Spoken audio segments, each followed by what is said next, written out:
In September 2025, the United States Secretary of Defense stated that stability in the Caribbean is essential to the security of the United States and the continent. As you know, the multipolar world is no longer just a concept, but a reality. States, powers, and interest groups are returning to the fundamentals. And with them comes a host of multiplied opportunities, making the study of geopolitics more essential than ever. But this also leads to an increase in risks, with sometimes disastrous humanitarian consequences. This multipolar world is characterized above all by the intensification of interests that are, let's say, regional or continental, rather than global. Areas of tension and conflict are multiplying, and we have seen on this channel that the new multipolar game is not limited to powers like Russia or China, but has been fully understood as a new reality by powers like Turkey or India, Israel, but also the United States, whose thalassocratic empire is faltering, but who in fact are increasingly delegating to their satraps in order to focus on their own continent. After Panama, Canada, Greenland, the United States under the presidency of Donald Trump set their sights on Venezuela. While Washington has increased its military presence in the Caribbean, officially to fight drug trafficking, it is legitimate to question the real motivations and possible scenarios. The rest of the world is in turmoil, and America is no exception. Welcome to Terra Bellum. Relations between the United States and Venezuela have seriously deteriorated since Hugo Chavez came to power in 1999. Chavez adopted a policy that was firmly opposed to the United States, establishing a new model of nationalist and socialist governance. Focused on American anti-imperialism, he effectively continued a kind of Latin American Cold War, pitting the United States against a regional bloc gathered around the Venezuelan government, whose most well-known regional organization was Bolivarian Alliance for the Americas, the Bolivarian Alliance for the Americas. Chavez strengthened strategic alliances with powers outside the American continent, mainly Russia and China, and to a lesser extent, Iran, seeking to diversify his country's political, military, and economic support, especially to bypass dependence on Western markets. These partnerships resulted in military agreements, economic cooperation, and a shift of interest to limit American influence in the region, which for the United States and their Monroe Doctrine was anything but acceptable. In 2013, Nicolás Maduro succeeded Chavez. His presidency followed the same political and ideological path. However, his legitimacy is regularly challenged, including during his re-election in 2020. It was called a fraud by the Venezuelan opposition and not recognized by Washington. The post-election protests caused several deaths and thousands of arrests, further intensifying the internal political crisis. But as you know, since his return to the presidency in 2025, Donald Trump has adopted a strategy of strengthening foreign policy from the close American space, which they like to call the backyard, that is Latin America and the Caribbean.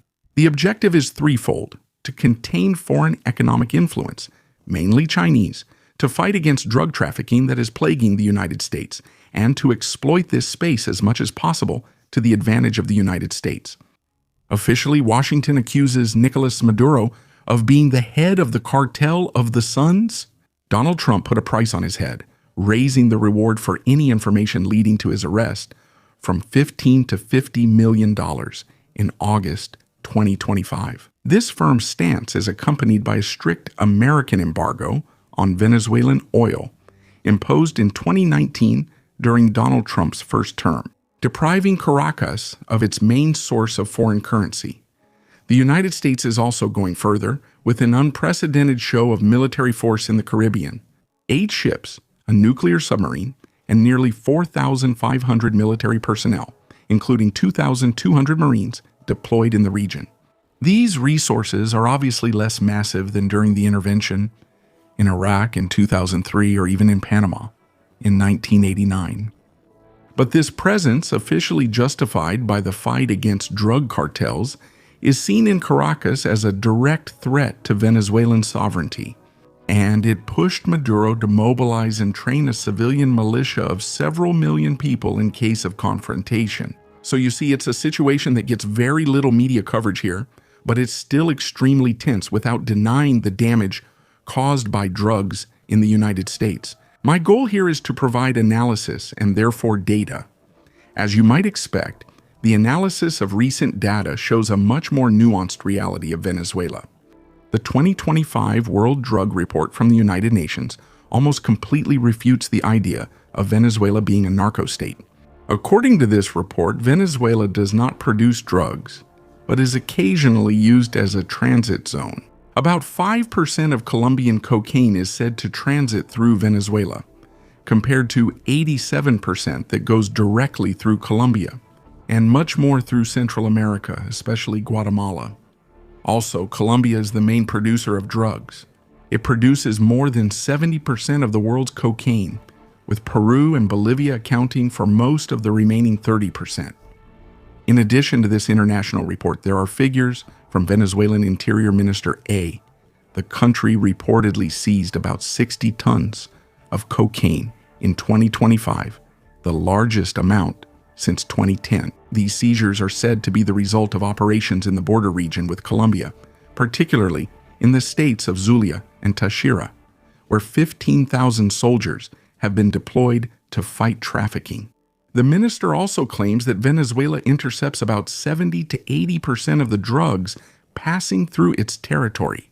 Finally, Arlacchi, an Italian deputy and sociologist known for his work and studies on the mafia and trafficking, is a consultant to the United Nations.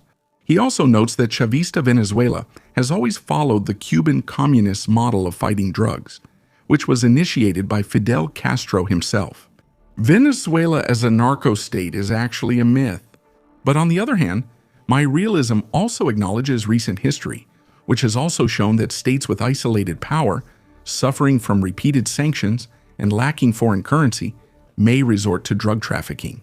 To survive economically, we can think, for example, of Assad's Syria between 2011 and 2024, where Captagon generated between 25 and 50% of the state's budget. But Venezuela is not Syria. And the comparison stops there, or almost, because oil could very well be at the heart of these tensions with the United States, much more than drugs.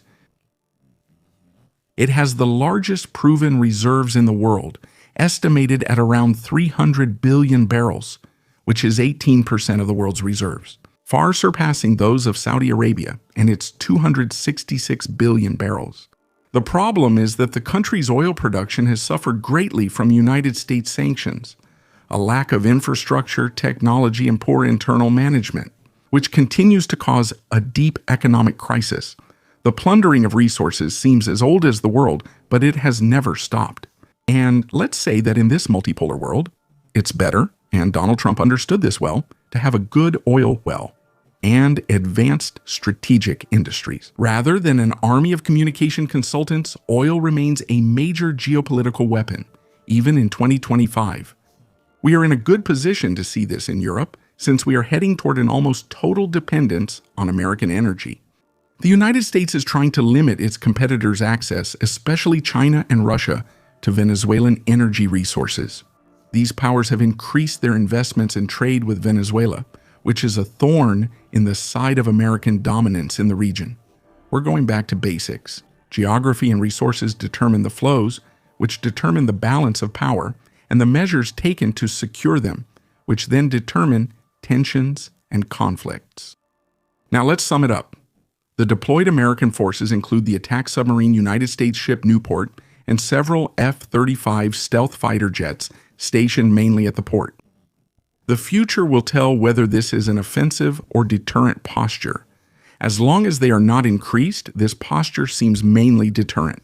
If we take Operation Just Cause in Panama as a reference point, which mobilized nearly 28,000 soldiers in 1989.